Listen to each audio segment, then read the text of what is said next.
Naquele tempo, deixa eu falar aqui uma linguagem para todo mundo aqui, lá na quarta série, quando você tirou um D, lembra do D+? D+ é o quê? É D, continua D, do mesmo jeito, é quase um C, mas é um D. O D+ era um prêmio de consolação, né? O D+. Na verdade ela está falando, a professora dizia, é um B, mas não é um C, né? É dessa maneira. E quando a gente tira nota vermelha, o que a gente faz na escola? Vai para recuperação. E lá na recuperação a gente precisa de um reforço, precisa de uma revisão de aula, de cuidado. Quando nós olhamos para a palavra de Deus, nós encontramos exatamente isso, esse reforço, essa habilidade de moldar-nos para a glória do Senhor. E o texto que nós vamos ler tem muito a ver com isso, dessa necessidade de buscar a Deus no meio da dor. A dor é um projeto de Deus? A dor é um projeto de Deus? Não adianta você não querer falar porque é, tá? Às vezes você fala, será, Senhor? A dor faz parte dos processos que Deus tem na minha e na sua vida. O Senhor quer tratar o nosso ser, tratar o nosso coração, e Ele usa a dor, a enfermidade, as dificuldades, as lutas, as demandas para nos lapidar. Então tudo isso faz parte do projeto do Senhor na nossa vida, na nossa história. E Deus quer tratar o nosso ser e mostrar-nos então como Ele cuida de nós a partir do texto de Romanos capítulo 8. Abre aí, por favor. Romanos capítulo 8, nós vamos ler a partir do versículo 26. Romanos 8, a partir do versículo 26.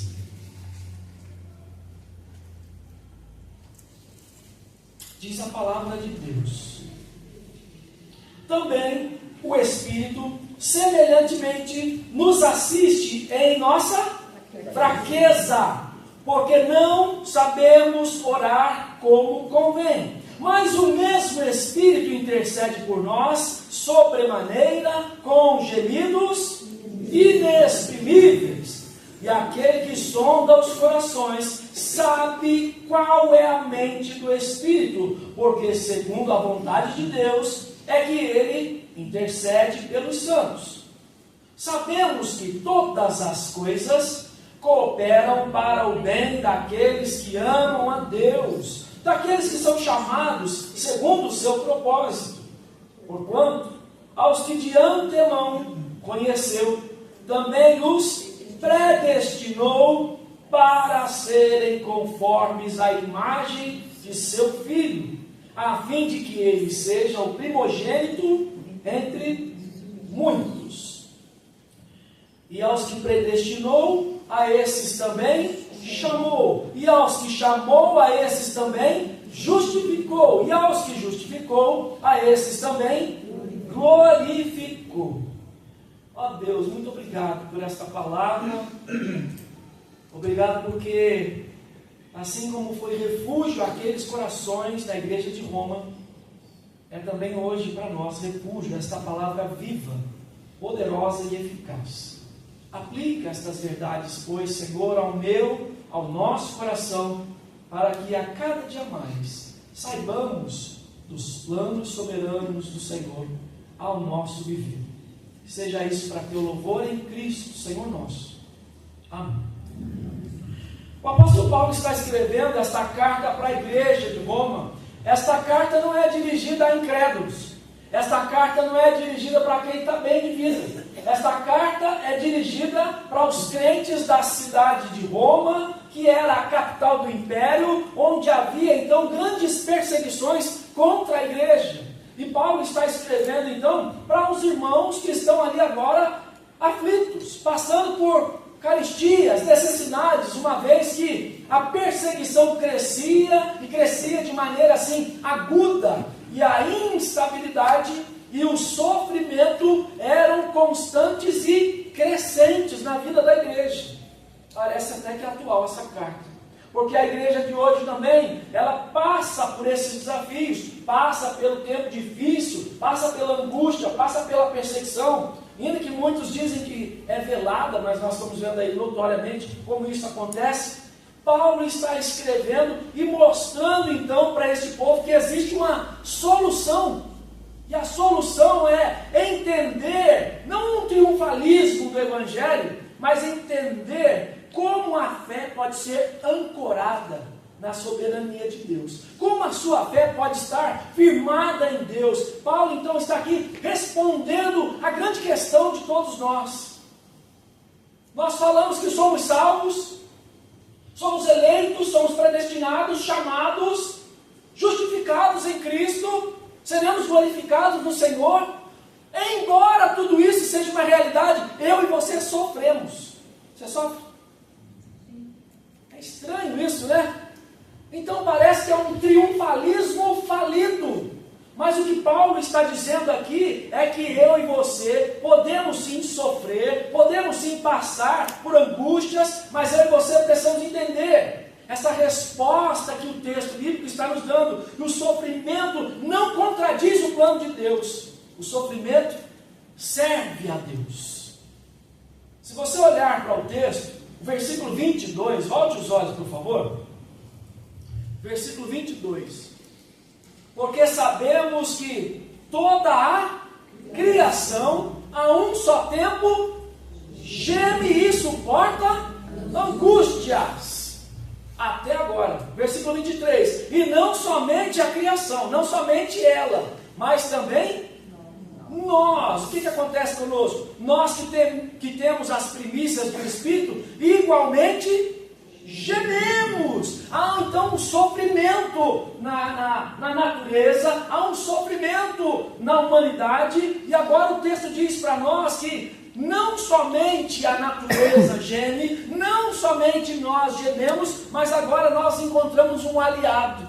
Porque o texto que nós lemos, versículo 26, diz para nós que o Espírito Santo faz o quê?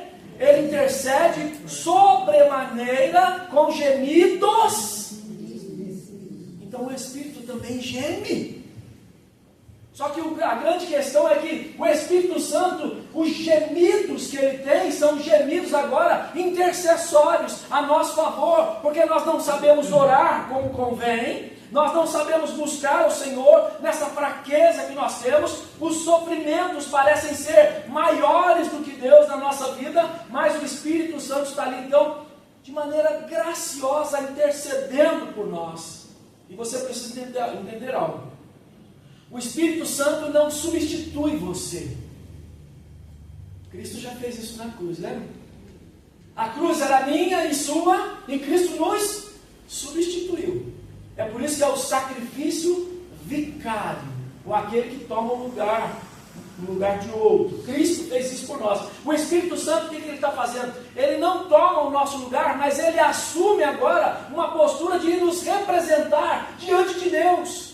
É por isso então que o texto do versículo 27 diz que aquele que sonda os corações sabe qual é a mente do Espírito, porque segundo a vontade de Deus é que ele intercede pelos santos. O Espírito Santo então está ali orando por nós, intercedendo por nós, e é impressionante como esse cuidado de Deus faz com que eu e você, nesse processo de recuperação da vida, temos agora a intercessão professoral do Espírito Santo tratando o nosso ser e vai transformando. Calvino diz que ele vai transformando os murmúrios que nós temos, confusos, e transforma isso em orações eficazes. Olha que bonito isso. O Espírito transforma murmúrios confusos em petições eficazes. Que sabedoria o Senhor estava dando a esse moço para ele escrever isso, e mostrando para nós então que eu e você, apesar das dores, apesar das dificuldades, nós temos o Espírito Santo que intercede por nós. Ei, você tem alguém que intercede por você. O Espírito Santo intercede por você e transforma, traduz as sua oração para o Senhor, de maneira que ela suba como um aroma suave, cumprindo o que é a vontade do Senhor. Olha porque o texto diz, versículo 27, e aquele que sonda os corações, sabe qual é a mente do Espírito. Porque a mente do homem é falida com os efeitos da queda, mas a mente do Espírito é perfeita, e ele busca aquilo que é perfeito para nós, para tratar o nosso coração, para nos edificar, nos fortalecer e cumprirmos então aquilo que é o descanso, o consolo que só do Senhor pode vir. Você não é sustentado pela qualidade das suas orações, você é sustentado pela fidelidade do Espírito Santo. Não é porque você ora que você é sustentado, é porque o Espírito Santo intercede por você. Não é porque você busca e sabe fazer orações com palavras rebuscadas, é porque o Espírito Santo intercede por você com gemidos inexprimíveis. É o Espírito Santo que traduz, que te representa diante do trono maravilhoso do Senhor. E Deus quer que você entenda isso. Se o Espírito Santo intercede por nós no meio da luta, da dificuldade, da dor, da enfermidade, da perda, o Senhor quer que eu e você entendamos então o que é o versículo 28. Sabemos que todas as coisas cooperam para o bem daqueles que amam a Deus.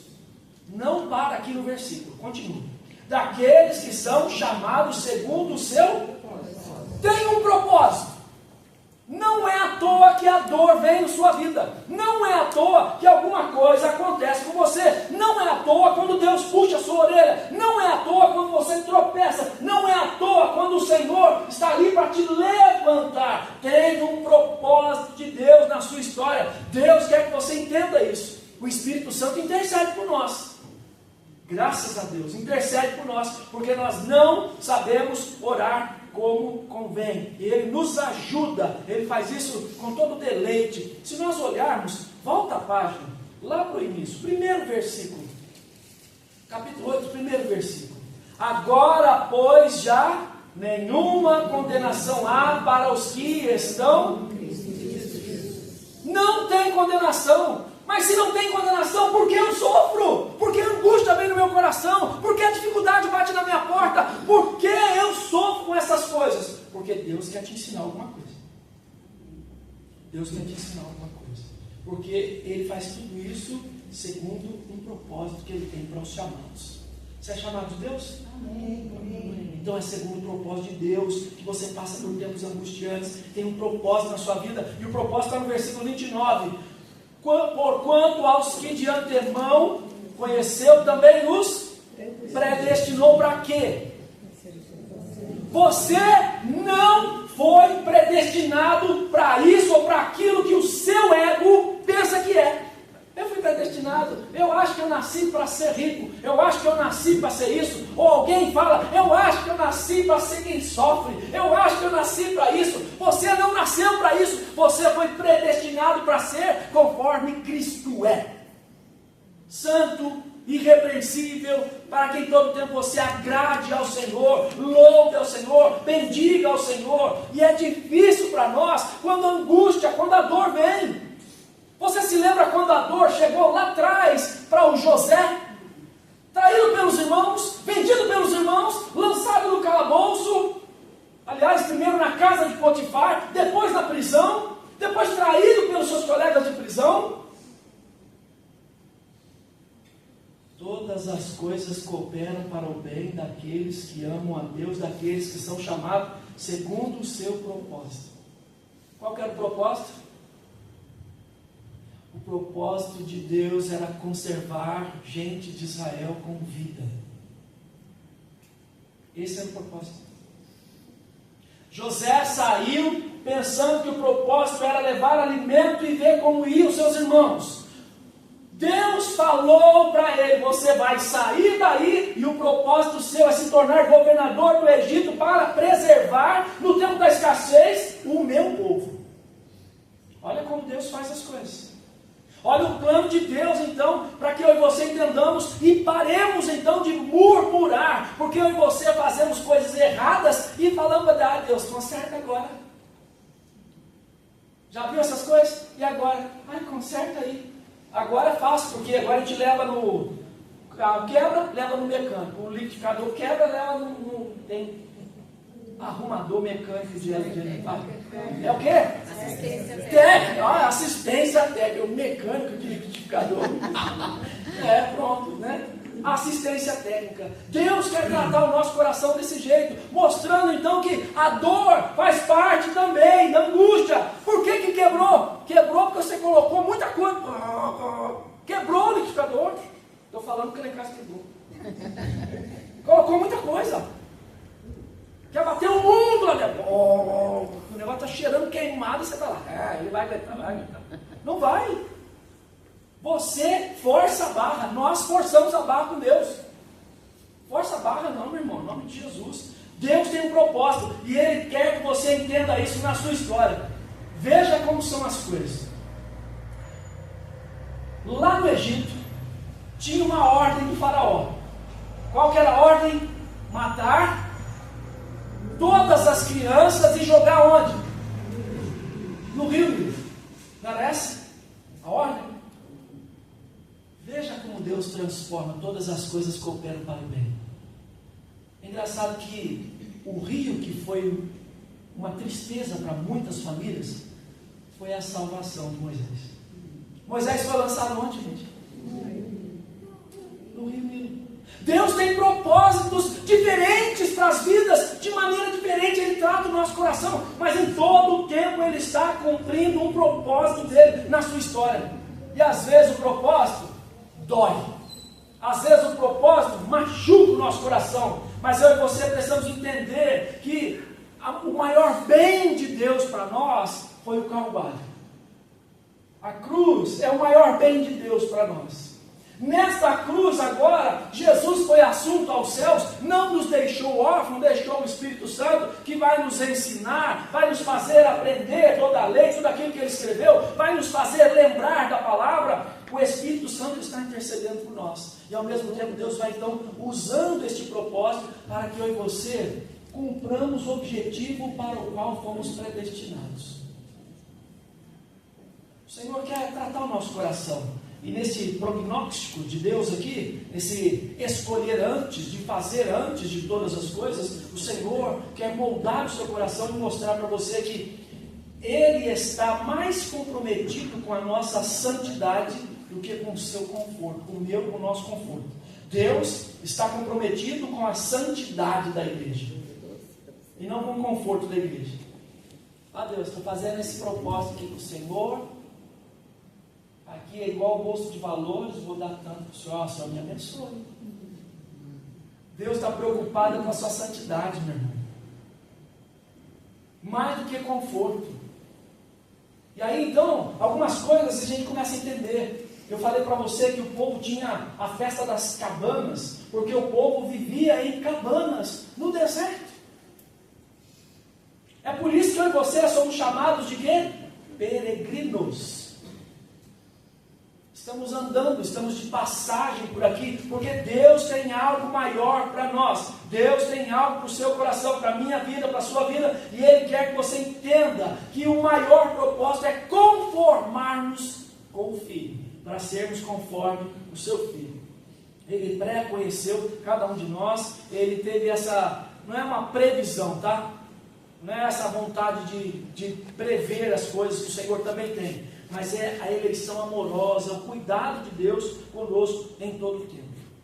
Diz o texto, versículo 29, predestinou para serem conformes à imagem do seu Filho, a fim de que ele seja o primogênito. Paulo está falando aqui para os judeus entenderem, porque existiam cristãos que estavam vindo do judaísmo. Quando ele fala que Cristo é o primogênito, é porque o primogênito é aquele que é o herdeiro, é aquele que vai cuidar da família, é aquele que vai agora dar o suporte para todos da família. E quem é esse? Cristo. Cristo Jesus. É por isso que Ele é o primogênito aqui para nós, e nós aqui podemos entender como Deus está tratando o nosso coração, falando então que Ele nos predestinou, e quando Ele nos predestina, Ele nos chama para Ele, e o chamado dEle é segundo esse propósito, que é afinar-nos com a vontade dEle, e também fazermos entender que o sofrimento fazem parte da vida. Os sofrimentos fazem parte da vida. As angústias fazem parte da vida. Os desafios fazem parte da vida. Tudo isso é para nos lapidar e nos fazer melhores, mais parecidos com Cristo. Aquela frase antiga nossa, nós já sabemos, né? Falando sempre, se fosse outra época eu não faria isso. Se eu pensasse bem, eu não tinha feito isso. É assim que nós falamos? Pois Deus usa tudo isso a nosso favor, para que eu e você possamos dizer o quê? Foi-me bom ter passado pela aflição, para aprender os decretos, os mandamentos do Senhor. É bom passar assim. É bom cumprir o propósito de Deus, porque aqueles a quem Ele chamou, Ele também justificou. E eu e você podemos ter essa perspectiva na nossa vida que a tribulação que Deus permite na nossa história tem um propósito cristológico, para que eu e você então caminhemos glorificando e exaltando o nome do nosso Deus em todo o tempo. Observe então, predestinou é uma decisão eterna, nos chamou é uma aplicação dessa decisão então de nos predestinar, é uma decisão, uma aplicação que vai para toda a história. Ele nos justificou porque agora legalmente nenhuma condenação há para os que estão em Cristo Jesus. E Ele também nos glorificou, e essa glorificação aqui, se você observar, os verbos estão todos no passado. É porque para Deus isso é ato consumado.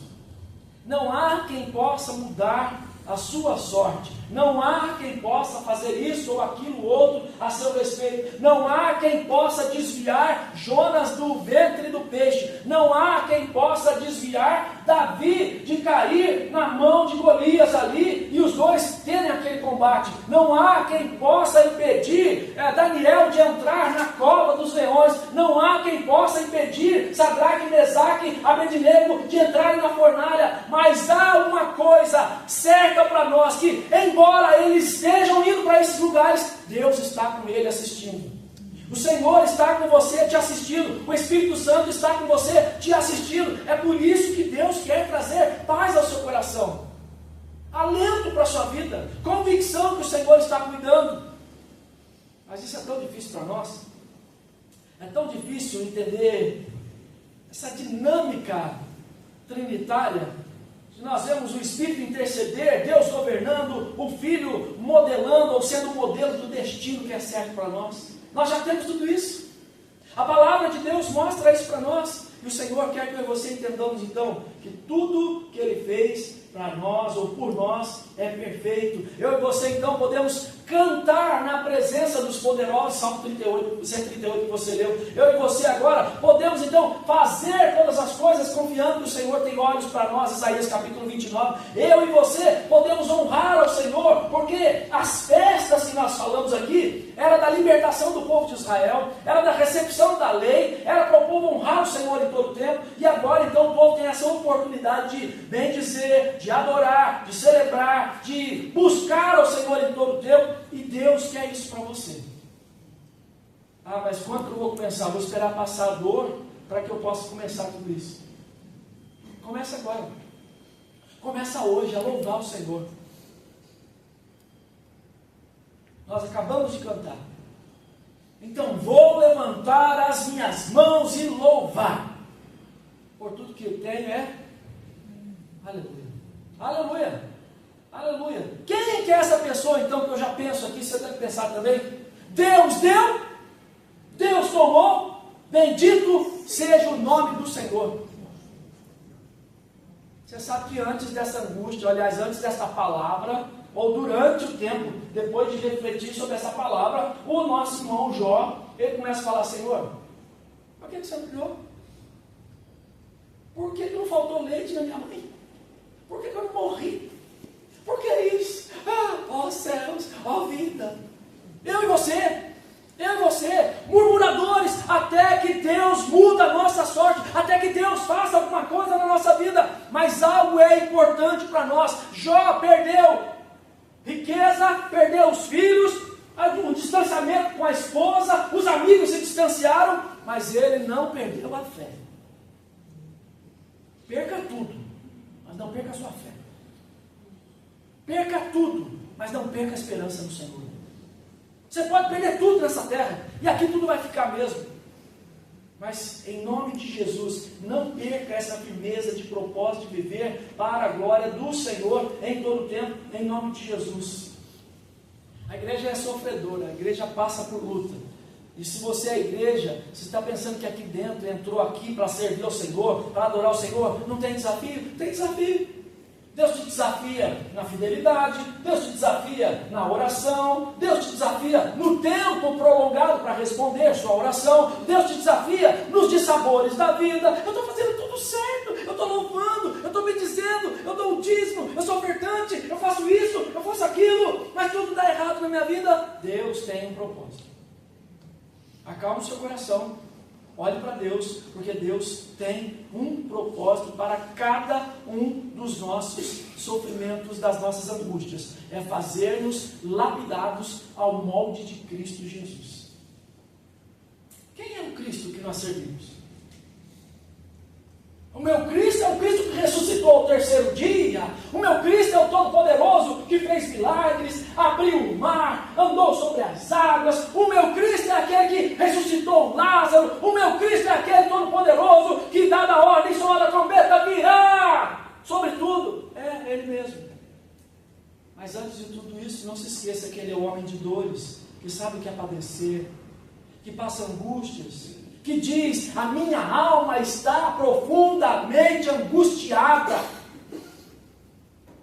Isso também faz parte.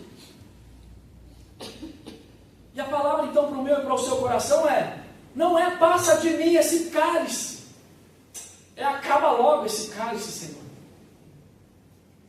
Sabe por quê? Porque o cálice que é seu, ninguém vai tomar. É seu. Mas a bênção que Deus tem para você também é sua. E ninguém vai tomar. É nessa alegria que eu e você precisamos ter o nosso amparo. Que o Espírito Santo intercede por nós, geme por nós. Assim como a criação, ou os homens, eu e você gememos, o Espírito Santo agora geme por nós, com gemidos que não dá para exprimir, a ponto de Ele corrigir nesse tempo de fala e chegada aos céus, corrigir a nossa oração, para que ela suba com um aroma suave e não seja rejeitada nos céus. Você se lembra de Lucas capítulo 16, uma oração sem efeito? O rico fez uma oração sem efeito. O galardão dele estava aqui na terra. Irmãos, aqui a vida passa, as coisas andam.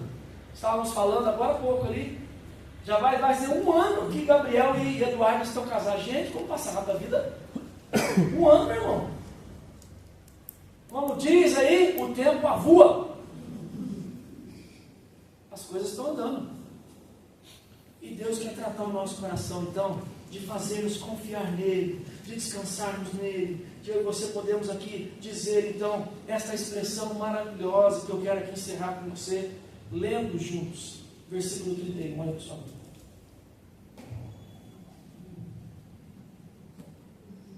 Que diremos, pois, à vista destas coisas? Que coisas? Dessas lutas.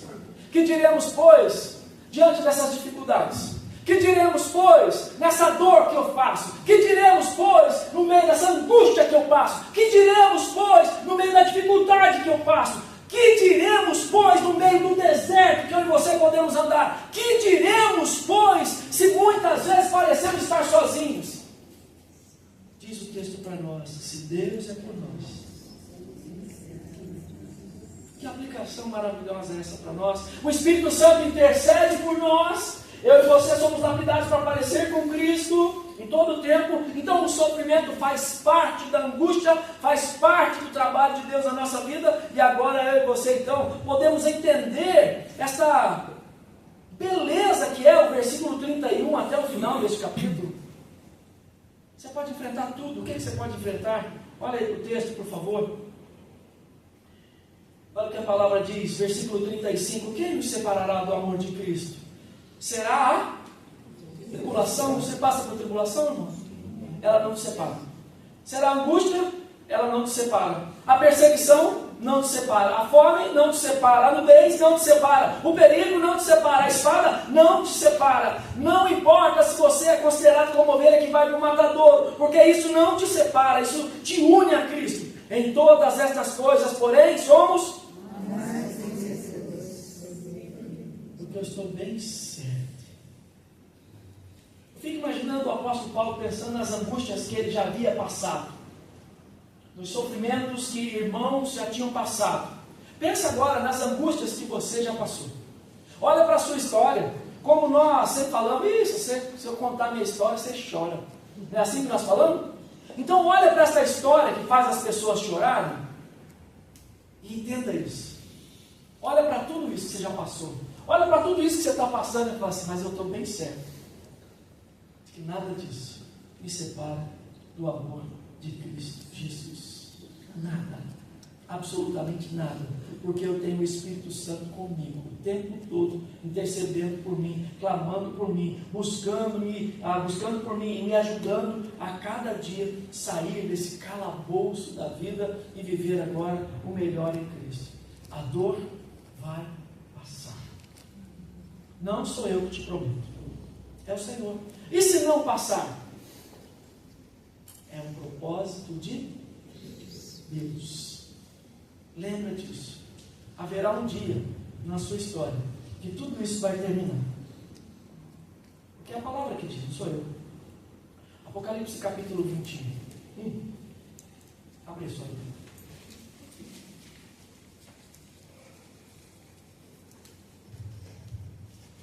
Versículo 4 diz o quê? E lhes enxugará dos olhos toda lágrima, e a morte já não existirá, e não haverá luto, nem pranto, nem dor, porque as primeiras coisas... Então, lembra daquela frase, quando você caía e ralava o joelho, e alguém falava, vai passar. Essa dor vai passar. O Espírito Santo de Deus tem essa obra na minha vida e na sua vida. A obra do Espírito Santo é interceder por nós. A obra do Espírito Santo é fazer-nos, então, passar pela dor, sendo lapidados no propósito de Deus. A ordem do Espírito Santo é que eu e você pareçamos com o Senhor em santidade. A ordem do Espírito Santo é eu e você entendermos que nada nos separará do amor de Deus que está em Cristo Jesus. Nada te separa. Sai daqui hoje orando diferente. Nessa dor sua, sai daqui hoje orando diferente. Eu não sei o tempo, eu não sei o modo, eu só sei de uma coisa: eu sei que o Senhor pode agir, eu sei que o Senhor pode transformar a dor em agora leveza de vida, eu sei que o Senhor pode tornar o luto em leveza de vida. Eu sei que o Senhor pode tornar essa angústia minha em leveza de vida. Eu sei que o Senhor pode transformar toda aquela tristeza do meu ser, toda a negridão da minha vida, todo o tempo nublado da minha vida. O Senhor pode mudar, porque o Senhor é o sol da minha justiça. Confie no Senhor. Confiemos no Senhor. Vamos orar ao nosso Deus, em nome de Jesus. Eu quero contar você hoje para buscar Deus por você mesmo. Quando você ora ao Senhor, as nossas irmãs vão louvar o Senhor com uma canção aqui, eu gostaria que você pensasse nisso. Pensasse que o Espírito Santo é seu aliado. Você tem o Espírito Santo para interceder por você. Você tem o Espírito Santo para buscar por você. Por que você não ora ao Senhor? Por que você não confia em Deus? Mas eu tenho medo disso, eu tenho medo do dinheiro não dar, eu tenho medo de faltar isso, eu tenho medo do Senhor não fazer. Descanse seu coração no Senhor, utilize a sua fé hoje, utilize a sua fé no Santo Espírito de Deus. Ora ao Senhor, clame a Deus em nome de Jesus. Que Deus Todo-Poderoso possa transformar o seu ser, inundar a sua vida, que você possa encontrar gratidão e leveza nesta hora aqui, em nome de Jesus.